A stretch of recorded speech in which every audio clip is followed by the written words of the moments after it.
한 해 동안 또 열심히 수고하고 애쓰신 여러분, 또 한 주간 동안 또 하나님 바라보고 또 열심히 달려오신 여러분, 오늘 이 예배가 오늘 하나님께서 여러분들 한 사람 한 사람을 만져주시는 귀한 시간 되시기를 바라겠고요.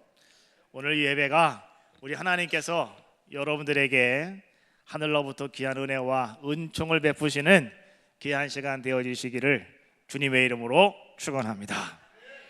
할렐루야. 좀 이상하죠? 다시 한번 하겠습니다. 자, 할렐루야. 예, 하시는 분도 계시고 안 하는 분도 계시고 1년 동안 했는데 이걸 언제 해야 되는 건가 찬스를 잘 못 봐주시는 분들이 계신 것 같은데, 하나님께서 오늘 여러분 우리로 오늘 이곳에 영광 돌리시도록 만드신 분도 하나님이시고 찬양을 받으시는 분도 하나님이시거든요.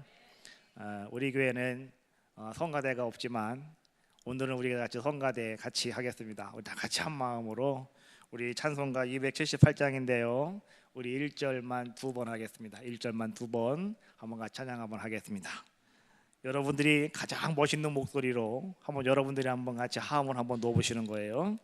278장 여러 해 동안 주 떠나 우리 찬양 한번 같이 하겠습니다. 1절만 2번 하겠습니다.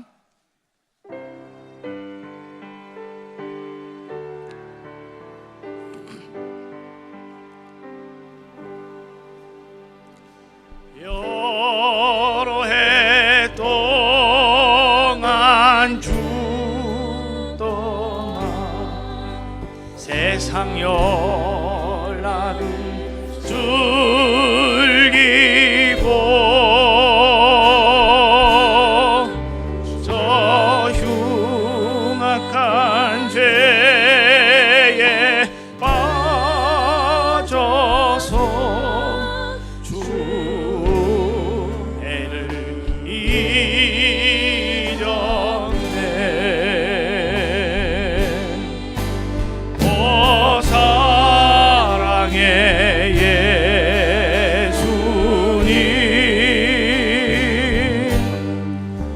내 맘을 권유합니다. 곧 들어와 나와 함께하며 내 생명이 되소. 한 번 더 합시다. 여러 해 동안 주 떠나 여러 해 동안 주 떠나 세상 연락을 즐기고 저 흉악한 죄에 빠져서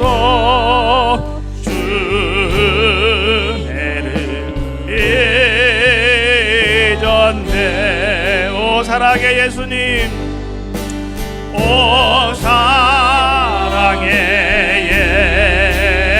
예수님, 내 마음을 권유합니다. 내 마음을 권유합니다. 곧 들어와 곧 들어와 나와 함께하며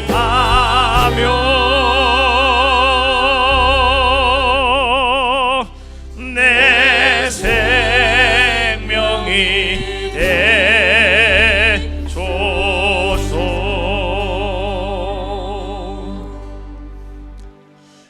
오늘 찬양하는 가운데 하나님이 여러분들을 만지신 분이 계셔요.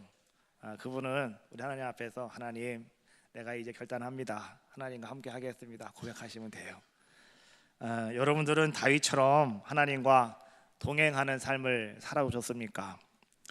여러분 다윗 그러면 다윗은 어떤 사람입니까? 다윗은요 떡집이라고 하는 이름을 가지고 있는 베들레헴에서 그는 아주 들에 나가서 양을 치고 있는 그 목동의 한 사람이었습니다.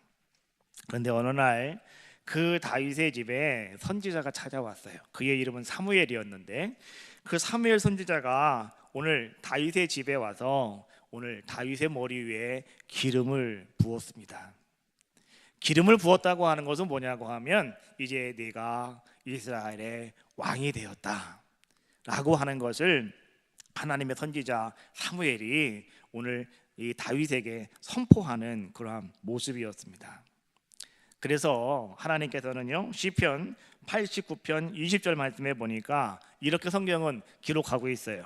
내가 내 종 다윗을 찾아내어 나의 거룩한 기름을 그에게 부었도다. 하나님께서 다윗이라고 하는 사람을 찾으신 거예요. 그리고 하나님께서는 그 다윗에게 하나님의 거룩한 기름을 부으셨대요. 그래서 하나님께서는 그 다윗을 이스라엘의 왕으로 삼으셨다는 거예요. 우리가 알 수 있는 것은요 오늘 다윗은 하나님이 택하신 사람이었다. 다윗은 또 하나님께서 거룩한 기름을 부은 사람이었다. 그래서 그 사람은 다윗은 이스라엘의 왕이기도 하지만은 다윗은 하나님의 종이었다 라고 이렇게 우리가 말할 수가 있는 겁니다. 또 하나님께서는 말이죠 오늘 다윗을 통해서 이제 하나님의 아름다운 거룩한 일들을 하나님은 이루어가기를 원하고 계셨습니다. 그래서 사도행전 13장 22절 말씀해 보니까요 또 성경은 이렇게 우리에게 말씀해 주고 있어요. 내가 이새의 아들 다윗을 만나니 내 마음에 맞는 사람이라 내 뜻을 다 이루리라. 할렐루야. 오늘 여러분 하나님께서는요 오늘 우리들에게도 마찬가지예요.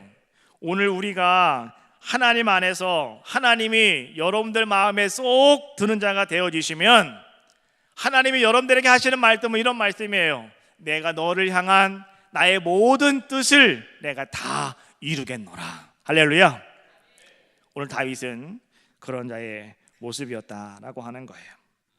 그래서 하나님께서는 다윗을요 인류 역사상 가장 위대한 인물로 하나님 만들어 주셨고 또 하나님은 그 다윗을 말이죠 가장 훌륭한 사람으로 인정해 주시고 오늘날 우리 많은 신앙인들 가운데 신앙의 귀감이 될 수 있는 자로 하나님은 삼아 주셨다라고 하는 거예요.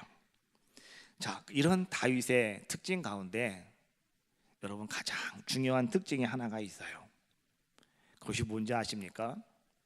다윗은 일평생을 하나님과 동행하는 삶을 살아간 자의 모습이었다라고 하는 거예요.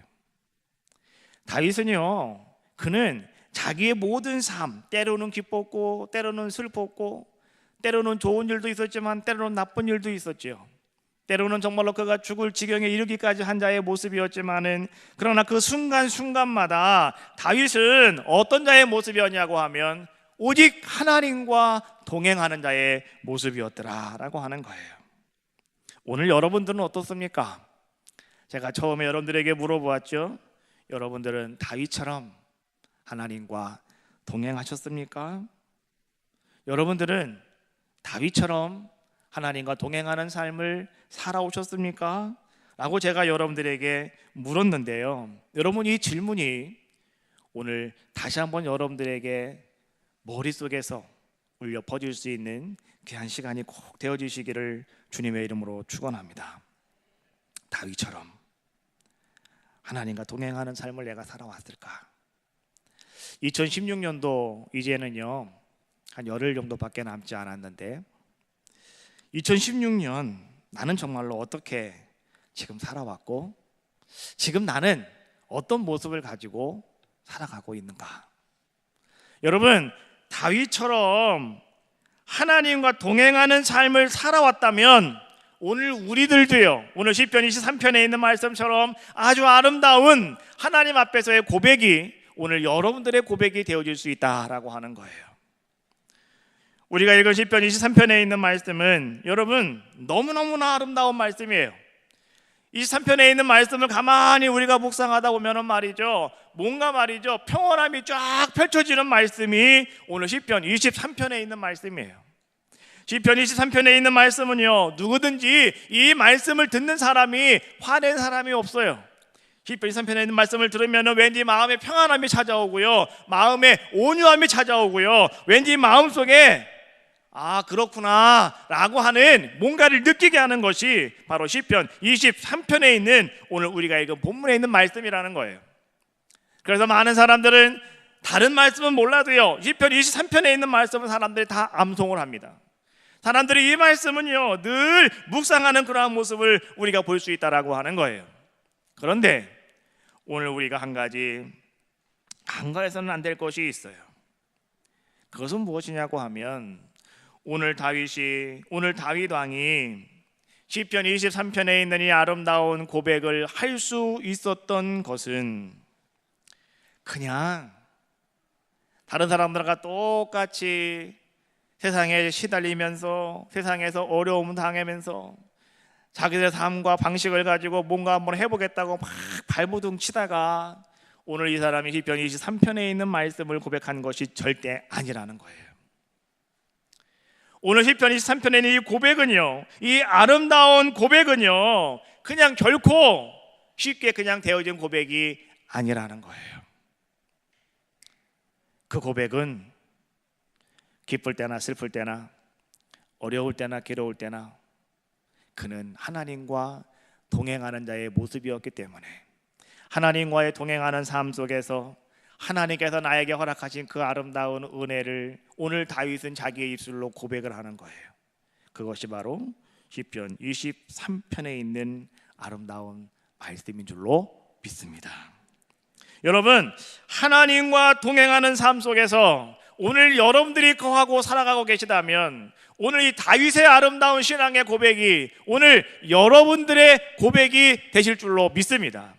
그러면 오늘 우리는 말이죠, 내가 이제 하나님과 동행하는 삶을 살아가야 되겠는데 내가 다윗처럼 하나님과 동행하는 삶을 살아왔는지 한번 살펴보시면서 혹시 나는 잘 모르겠다 라고 하는 생각이 드신다고 한다면 오늘 다윗이 하나님 앞에 고백하는 그 아름다운 고백이 여러분들과 뭔가 좀 통하는 것이 있다고 한다면, 여러분과 뭔가 관계가 있는 것이 있다고 한다면 오늘 여러분들도요, 누가 뭐래도 나도 주님과 동행하는 삶을 살아왔어 라고 말할 수 있는 귀한 자가 될 것이고, 혹 오늘 다윗이 고백하는 이 아름다운 모든 말씀들 세 가지가 말이죠, 나와는 전혀 상관없는 것이라고 한다면 오늘 여러분들은 이 한 해가 주님과는 상관없는 삶을 살아온 우리들의 모습이라는 거예요. 여러분, 전자라고 한다면 감사하시고 2017년에도 주님과 온전히 동행하시는 아름다운 한 해가 되시기를 바라고, 혹 여러분 후자의 모습처럼 나와는 동떨어진 상관없는 모습이라고 한다면 오늘 여러분의 삶 속에 그런 아름다운 고백을 만들어내시고 오늘 여러분들이 다윗처럼 하나님과 동행하는 귀한 삶이 다 되어지시기를 주님의 이름으로 축원합니다. 자, 그러면 다윗이 말이죠, 자, 하나님 앞에서 하나님과 함께 동행하는 삶 속 다윗이 고백한 것이 과연 무엇이었을까? 자, 1절에 있는 말씀이에요. 자, 1절 말씀 우리 같이 한 목소리로 합독을 하겠습니다. 시작.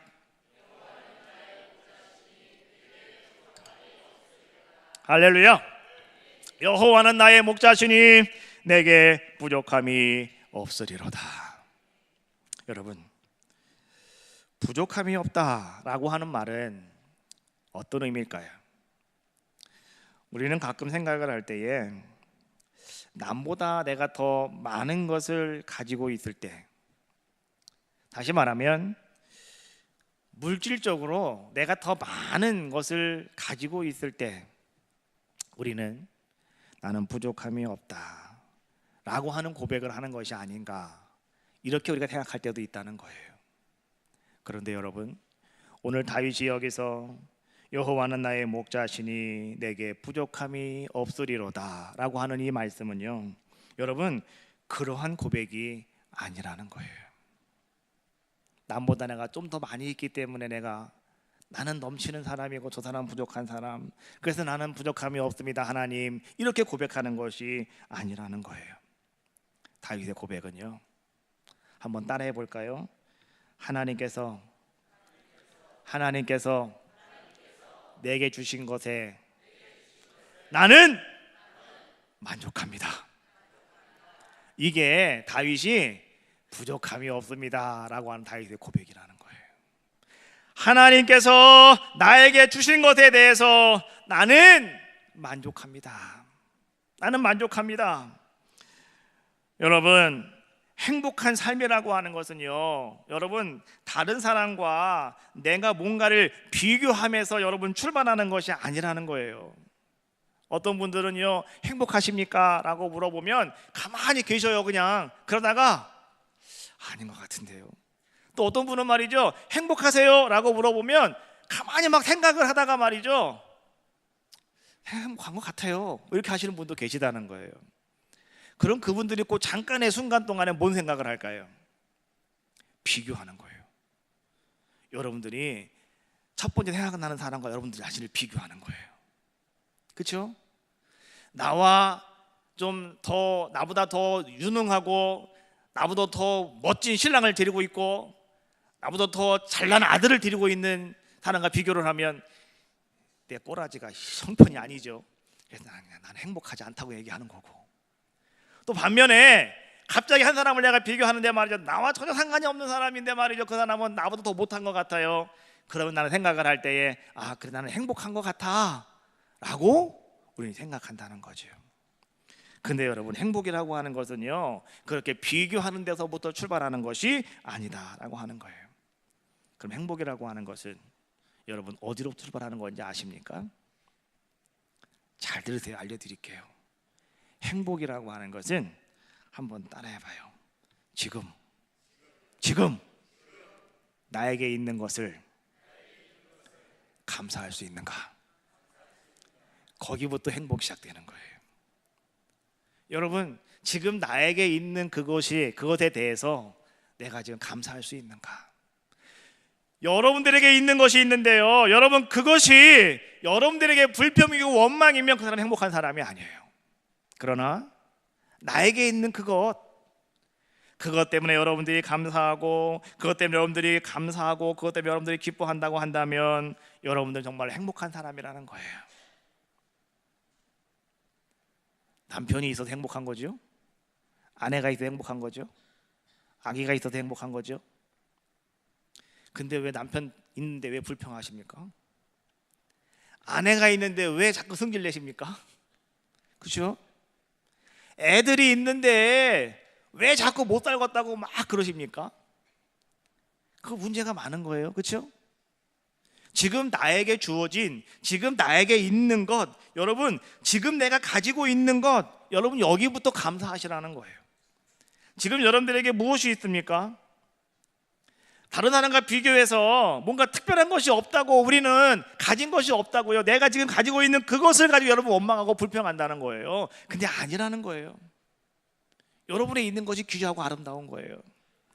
여러분, 이스라엘 백성이 말이죠, 광야길을 걸어갑니다. 근데 신명기에서 말이죠, 모세가 이렇게 고백을 합니다. 이스라엘 백성들에게 여호와께서 너희를 인도하셔서 너희의 발이 부르트지 않았고, 여호와께서 너희를 인도하셔서 너희의 옷이 헤어지지 아니하였다. 이거 감사라는 거예요. 여러분, 신발 없으신 분 계셔요? 여러분 신발 신고 계시니까 오늘도 찬바닥 안 짚고 교회까지 오셨잖아요. 그거 감사하시라는 거예요. 여러분 다 옷 좋은 거 다 입고 계시잖아요. 지금 오늘 여기 오실 때 옷 안 입고 오신 분 계셔요? 다 옷 입고 오셨잖아요. 하나님이 내 옷이 헤어지지 않도록 내 인생 지금까지 50년, 60년, 70년 아니면은 내 지금까지 삶을 하나님께서 내 옷 벗겨지지 않게 하신 거 감사하시라는 거예요. 하나님은 이스라엘 백성들에게 모세를 통해서 그렇게 말씀해주고 계시는 거예요. 그것이 바로 하나님의 사랑이고, 그것이 바로 하나님이 역사하시는 귀한 모습이다라고 하는 거예요. 여러분, 올 한 해를 가만히 한번 돌아보십시오. 하나님께서 여러분들에게 모든 것을 다 공급해 주셨잖아요. 여러분이 얻은 게 뭐가 있어요? 여러분이 능력으로 한 게 뭐가 있어요? 다 하나님이 주셨잖아요. 내가 똥 빠지게 가서 일해가지고 열심히 잠도 안 자고 내가 땀 흘리고 일해가지고 내가 월급 받아가지고 내가 돈 버는 거지, 하나님이 해준 게 뭐가 있냐고. 그러면 여러분, 하나님께서 오늘 밤에 여러분들의 생명을 말이죠 툭 쳐봐요. 그럼 여러분, 우리는 아무것도 못해요. 병원에 가서 누워 있는다니까요. 그럼 무슨 돈을 벌어요? 아무것도 할 수 있는 게 없잖아요. 그래서 말이죠, 그 모든 것은 다 누가 주신 것이냐? 하나님께서 우리에게 공급해 주셨다라고 하는 것을 우리는 아셔야 돼요. 우리는 때로 말이죠, 이 행운이라고 하는 것과 행복이라고 하는 것 자꾸 혼동할 때가 많아요. 여러분, 행운이라고 하는 것은 말 그대로 운이에요. 운. 럭키라고 하죠. 럭키. 운이에요. 운. 행운은 바로 그런 거예요. 예를 들어서 복권 하나 맞으면 참 좋겠다. 그럼 내가 너무너무 내가 행복할 것 같은데, 여러분, 복권 맞는 것은 행복일까요? 행운일까요? 행복일까요? 행운일까요? 그건 행운이라는 거예요. 그거는 사람들은 근데 그 행운이 행복이라고 생각하는 사람들이 너무나 많다는 거예요. 여러분, 행운이 한번 터졌다고 내 인생에 행복이 찾아올 수 있을까요? 미국의 뉴욕 타임즈 기자가 한국에는 복권이 붙어도 별로 뭐 얼마 되지 않지만은 미국 사람들은 한번 복권이 붙으면은요 몇 천억이에요. 몇 천억 그냥. 그렇잖아요. 갑부도 보통 갑부가 아닌 사람들 한 번에 졸지에 그냥 엄청난 사람이 되어지는데, 근데 그래서 뉴욕 타임즈 기자가 말이죠, 이제는 거액의 복권 당첨된 사람들을 한번 뒷조사를 한번 해보았대요. 이 사람들 어떻게 잘 살고 있는가 조사를 한번 해보았더니 결과는 이렇더랍니다. 그들 가운데 단 한 사람도 정상적으로 행복한 삶을 살아가는 사람은 한 사람도 없더라는 겁니다. 그 사람들의 삶을 가만히 바라보니까 말이죠, 갑자기 그들에게 감당할 수 없는 거액이 주어지니까 그들이 말이죠, 제일 먼저 한 일이 무엇인가? 다 똑같더래요. 첫 번째, 잘 다니던 직장을 때려치더랍니다. 두 번째, 호수가 있고 바다가 있고 말이죠, 멋있는 아주 화려한 주택을 구입하더랍니다. 세 번째, 그들이 아주 비싼 자동차를 사서 그 차를 타고 다니더랍니다. 이렇게 하면서 말이죠, 낭비를 엄청나게 하게 되더라라고 하는 거죠. 또 거기다가 이제는 복권에 붙었다고 말이죠, 많은 자선단체에서 말이죠 막 찾아와서 좀 도와달라고 그러고, 또 어떻게 하는데 친척들이 다 맨날 와가지고 좀 우리 좀 도와달라고 맨날 와가지고 죽치고 앉아 있고요. 또 친구들까지 따라와가지고 말이죠, 좀 도와달라고, 친구가 안 하면 되겠느냐고 말이죠, 온갖 사람들이 다 붙어가지고 말이죠, 사람은 그렇게 힘들고 피곤하게 만들더라는 거죠. 그래가지고 결국은 어떤 사람들은 그 시달림에 참지 못하고 어떤 사람들은 이혼을 하고요, 어떤 사람들은 그 속에서 말이죠 배가 망신하고 거린이 되어지고 마약에 중독이 되어지는 사람들이 엄청나게 많고, 그 다음에 또 어떤 사람들은 자살하는 사람들도 있더라라고 하는 거예요. 우리는 생각을 할 때 한 번의 행운이 나의 삶을 행복하게 만들 수 있을 것이다 라고 생각할 수 있지만 그렇지가 않더라라고 하는 거예요. 여러분, 여러분들이 땀 흘려서, 여러분들 수고해서 여러분들이 얻지 아니한 모든 것들은요 나를 행복하게 하지 않아요. 근데 내가 땀 흘리고 수고해서 얻는 그 모든 것들은 여러분, 그 누가 우리에게 허락해 주시는 것이냐? 하나님이 우리에게 허락해 주시는 거예요. 그게 하나님의 은혜 아니겠습니까? 그래서 신명기 33장 29절 말씀해 보니까 이렇게 성경은 얘기해요. 이스라엘아, 너는 행복한 사람이로다. 한번 따라해봅시다. 이스라엘아, 너는 행복한 사람이로다. 이스라엘이 누굽니까? 야곱이에요. 야곱아, 너는 행복한 사람이야. 오늘 하나님이 여러분들에게 하시는 말씀이에요. 준혜야, 너는 행복한 사람이야. 제가 일부 예배 때는요, 우리 말씀을 시작하면서 제가 그런 얘기 했어요. 여러분, 1년 동안 여러분 고생 많으셨죠? 여러분 많이 애쓰셨잖아요. 한번 1년 동안 내가 올 1년 동안 뭘 했는가 가만히 생각을 해봤더니 참 열심히 살았어요. 그렇죠? 새벽부터 일어나가지고 그냥 늦게까지 잠도 못 자고 일하고, 또 여러분 때로는 말이죠 환난과 어려움 속에서도 그냥 믿은 대로 살겠다고 그냥 엎드려 기도하고, 그것이 오늘 우리들의 모습 아니겠습니까? 참 우리 열심히 살았잖아요. 그래서 제가 일부 예배 때는 그랬어요. 김준혜, 너 참 잘 살았다. 그 제가 얘기를 했거든요. 여러분 우리도 한번 지금처럼 한번 해볼까요? 자기 이름을 대시는 거예요. 여러분 자기 이름을 대면 손 한번 탕 치고 자기 얘기 한번 하셔요. 예? 잘 살았다. 너 참 잘 살았다. 한번 자기 얘기 한번 여러분들이 한번 격려 한번 해줍시다. 시작. 자기 이름을 대셔야지. 이것만 때리면 뭐예요? 자기 이름을 딱 대시면서 딱 자기 이름을 대시고 김준혜 너 참 잘 살았다. 자기 자신에게 한번 여러분들이 한번 격려해 주시는 거예요. 다시 한번 해봅시다. 시작. 양동자만 들리네요. 양동자.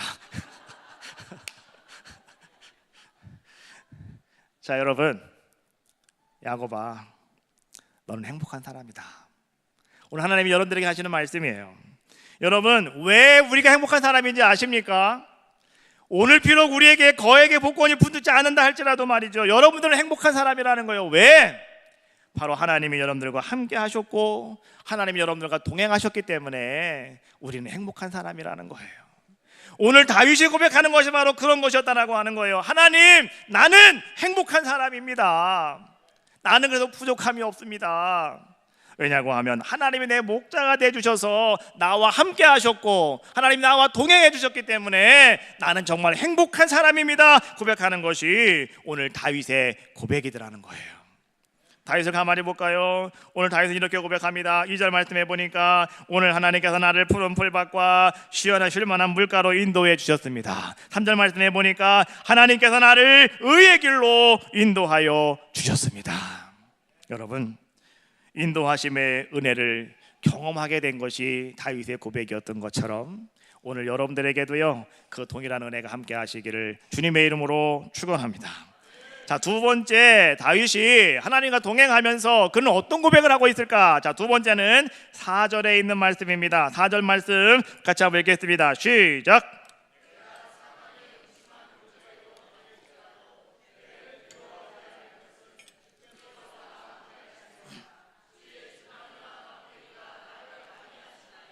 할렐루야. 두 번째 다윗이 이렇게 고백하고 있습니다. 주의 막대기와 지팡이가 나를 안위하시나이다. 다윗은 한 70년 살았습니다. 근데 다윗이 한 70년의 삶을 가만히 바라보면은요, 다윗은 참 그 70년의 삶이 참 힘든 삶이었습니다. 우리가 생각을 할 때 다윗이 이렇게 시를 통해서 고백하는 것을 가만히 바라보면 다윗은 정말 행복한 삶을 살았을 거라고 여러분이 생각을 해요. 여러분들이 그리는 그림이 있어요.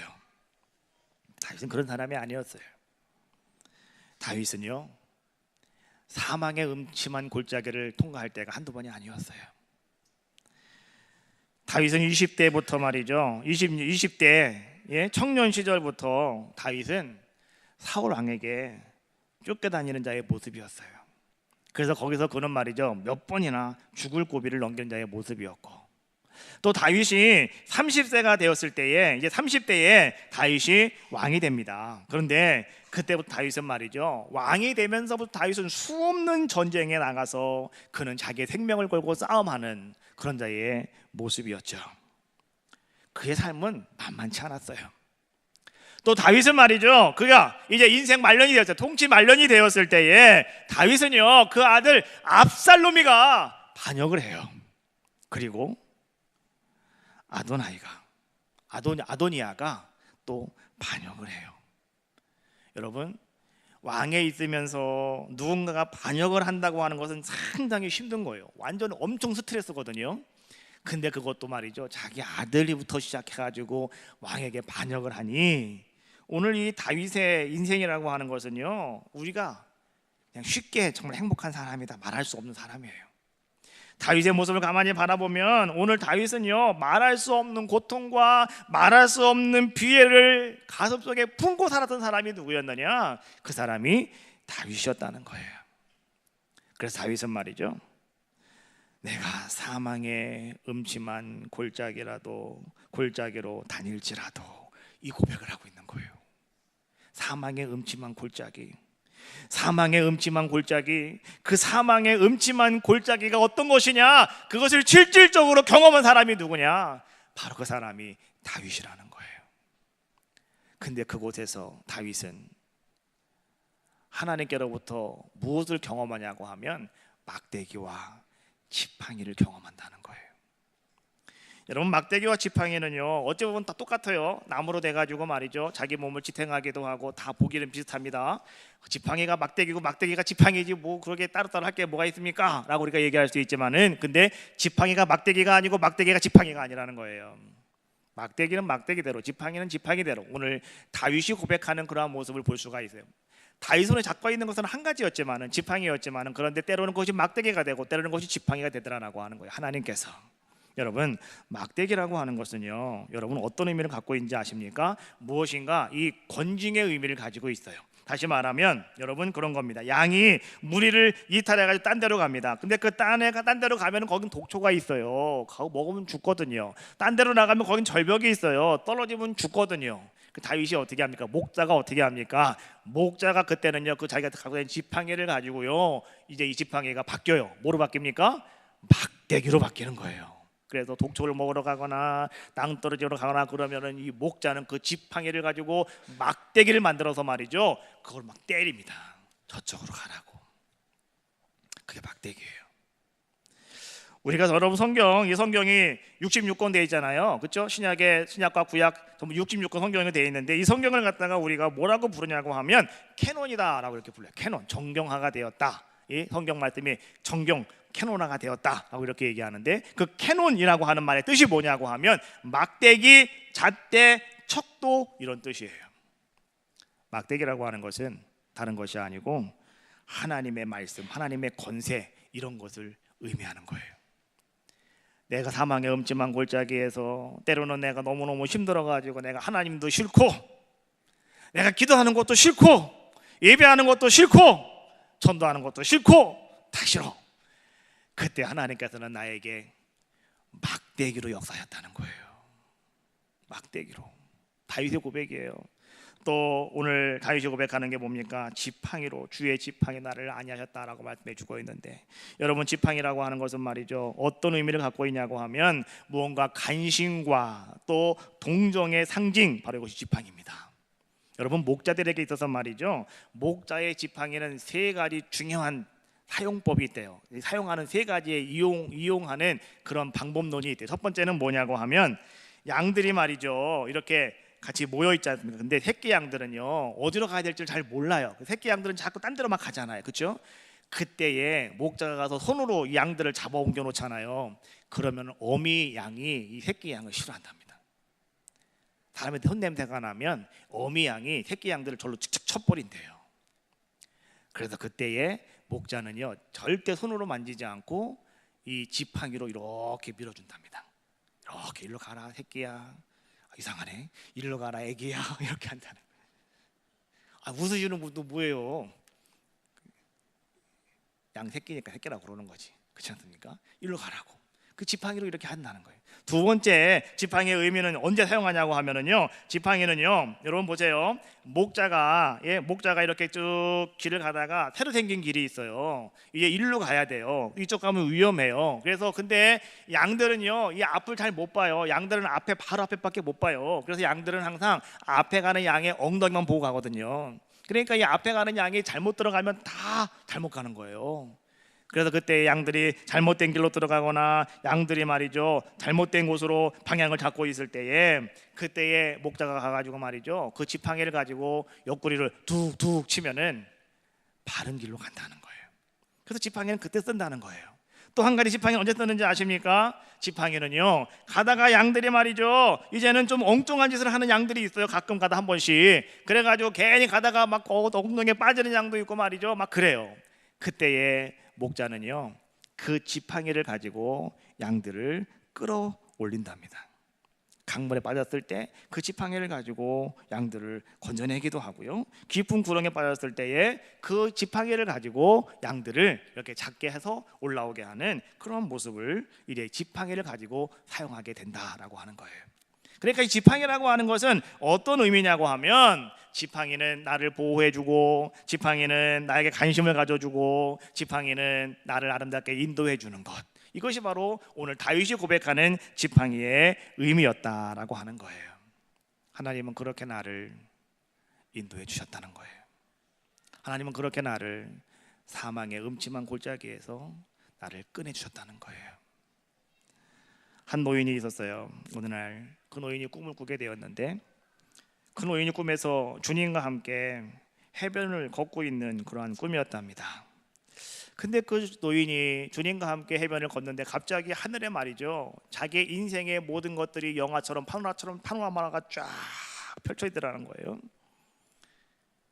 그래서 이 노인이 말이죠, 이제 주님과 함께 해변을 걷고 있는 그 꿈속에서 자기의 인생 뒤안길을 다시 한번 파노라마가 쫙 펼쳐지는데 말이죠, 그때에 너무 이 노인이 말이죠, 상당히 인상적으로 바라보는 것은 뭐냐고 하면, 이제 그림에 쫙 나오는데 그 모래밭에 말이죠, 발자국이 두 개가 같이 이렇게 쫙 계속 걸어가더라는 거죠. 그래서 이 노인은 이렇게 생각을 했대요. 주님이 정말로 우리와 함께 하신다고 하더니, 주님이 언제나 우리와 동행해 주신다고 하더니, 정말 주님이 내 인생에 저렇게 두 발국이 있는 거 보니까 주님이 나와 저렇게 함께 하셨구나. 너무나 주님 감사하다. 이런 생각을 가지고 있다가 또 쭉 여기 지나가는데 보니까 말이죠, 중간중간에는요 발자국이 하나가 사라지더라는 거죠. 그래서 이 노인이 가만히 생각을 할 때에 이상하다. 주님은 우리와 함께 하신다고 했는데 왜 발자국이 하나밖에 없어? 그럼 주님은 어디 가신 거야? 그래서 이 사람이 너무 궁금해가지고 그 주님에게 물었대요. 주님, 내가 주님을 따르기로 했을 때 주님은 나에게 분명히 말씀하셨잖아요. 언제나 내가 너와 함께 하겠다고, 너의 인생길을 나와 함께 걷자고. 그래서 내가 주님과 함께 나의 인생을 걸어왔는데요, 왜 주님, 내가 이렇게 나의 뒤안길을 가만히 보니까 내가 가장 힘들었을 때, 내가 가장 어려웠을 때, 내가 밤에 잠 못 자고 혼자 내가 흐느끼고 있었을 때, 그때는 발자국이 하나밖에 없네요. 내가 지금 보니까 발자국이 하나밖에 없더라도 항상 그런 때예요. 주님 어디 갔다 왔어요? 주님 같이 하신다 그러더니 뭐 하신 거예요? 라고 이 사람이, 이 노인이 말이죠, 예수님께 막 화를 내면서 막 삿대질을 하면서 막 주님께 막 따지고 들었습니다. 그때 주님께서는 그 노인을 가만히 바라보시면서 주인이 이렇게 말씀하셨다는 거예요. 내 아들아, 내 아들아, 나는 너를 사랑한단다. 나는 너를 한 번도 떠난 적이 없단다. 내가 고통당하고 내가 슬퍼하고 내가 힘들어할 때 내가 너를 업었다. 그리고 너의 그 인생길에서 내가 너를 얻고 내가 그 길을 걸어갔단다. 저 발자국은 네 것이 아니고 바로 내 것이란다. 오늘 주님께서는요 그렇게 그 노인에게 말씀해 주셨다는 거예요. 여러분, 다윗처럼 주님과 동행하는 삶은 오늘 여러분들도 마찬가지라는 거예요. 내가 사망의 음침한 골짜기에 들어간다 할지라도 주님은 여러분들을 막대기와 지팡이로 여러분들을 인도해 주시고 보호해 줄 줄로 믿습니다. 그래서 우리는 다윗처럼 주님과 함께 동행하자는 거예요. 마지막 세 번째입니다. 자, 다윗이 하는 고백 5절에 있는 말씀, 우리 한번 같이 5절 말씀을 보겠습니다. 시작.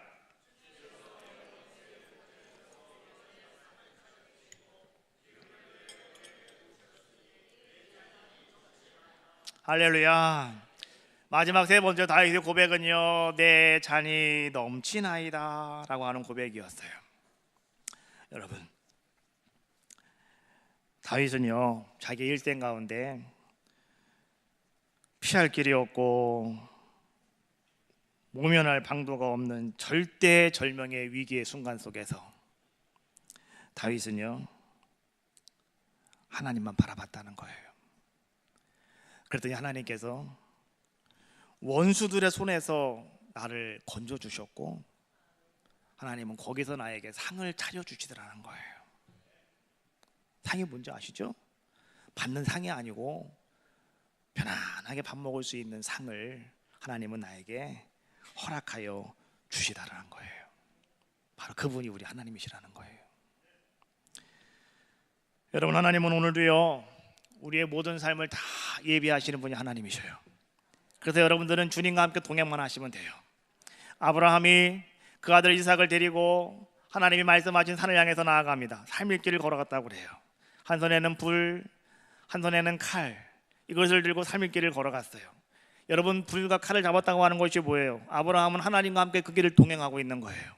그 길을 동행해서 그 위에 올라갔더니 하나님께서 아브라함에게 허락하신 것이 어떤 축복이었습니까? 따라합시다. 여호와 이레의 축복. 하나님은요 그 아들을 대신해서 미리 양을 준비해 놓았단 말이에요. 그래서 여호와 이레의 축복을 하나님은 그에게 허락하여 주셨다는 거예요. 여러분, 오늘 여러분들이요 이제는 하나님과 동행하는 삶이 되어지면 하나님은 여러분들에게 여호와 이레의 아름다운 역사를 이루어 줄 줄로 믿습니다. 하나님이 여러분의 삶 속에 놀라운 은총을 허락하여 주시고요, 여러분이 생각하지 않은 모든 것이라 할지라도 하나님이 미리 아시고 준비하시고 예비하시는 놀라운 은혜가 여러분들 가운데 임할 줄로 믿습니다. 여러분, 이 한 해 2016년 정말 여러분들 내 인생 가운데에서 나의 삶 속에서 정말 여러분 다윗처럼 하나님과 동행하셨습니까? 오늘 여러분들 다윗이 하는 고백이 여러분들과 뭔가 일맥상통하는 것이 있습니까? 그러면 그분은 하나님과 동행하신 분이에요. 그러나 나와 아무 관계가 없이 정말 나는 전혀 상관이 없는 말씀이라고 한다면 오늘 여러분들은 아쉽게도요 우리 1년 동안 주님과는 상관없는 삶을 살아온 동행하지 못한 자들의 모습 아니겠습니까? 여러분, 동행하십시오. 하나님이 여러분들과 함께 하시고 오늘 다윗의 아름다운 그 고백을 여러분들에게 하나님은 허락하여 주실 줄로 믿습니다. 여호와가 내 목자 되시니 나는 부족함이 없습니다. 아름다운 고백과 또 하나님께서 오늘 나를 막대기와 지팡이로 아니하시니 나를 인도하시고 보호해 주셨습니다 라고 하는 아름다운 고백, 또 하나님이 나에게 기름 부어 주셔서 란이 넘칩니다. 예비하시는 축복, 이 놀라운 은혜가 여러분들과 함께 하시기를 주님의 이름으로 축원합니다. 오 예수 사랑의 예수님, 내 마음을 고언합니다 찬양하시고요 통성으로 기도할 텐데, 하나님 다윗처럼 하나님과 함께 동행하는 자의 삶으로 하나님 내가 고백되어지기를 원하며 오늘 다윗의 아름다운 고백의 삶이 나의 삶이 되기를 원합니다. 여러분 결단하며 기도하실 수 있는 귀한 시간 되어주시기를 주님의 이름으로 축원합니다. 오 사랑의 예수님,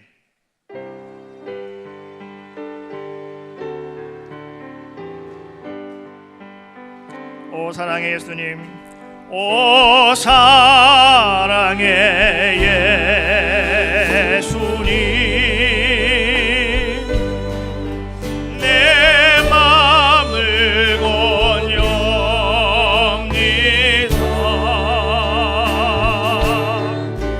곧 들어와 나와 함께하며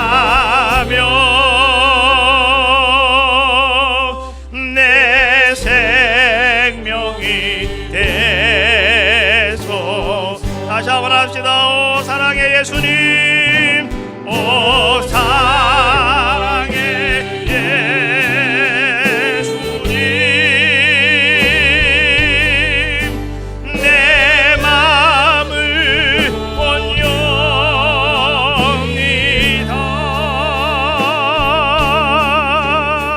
곧 들어와 나와 동행하며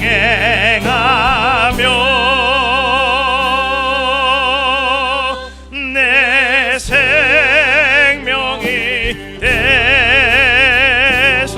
다시 한번 합시다. 오 사랑의 예수님,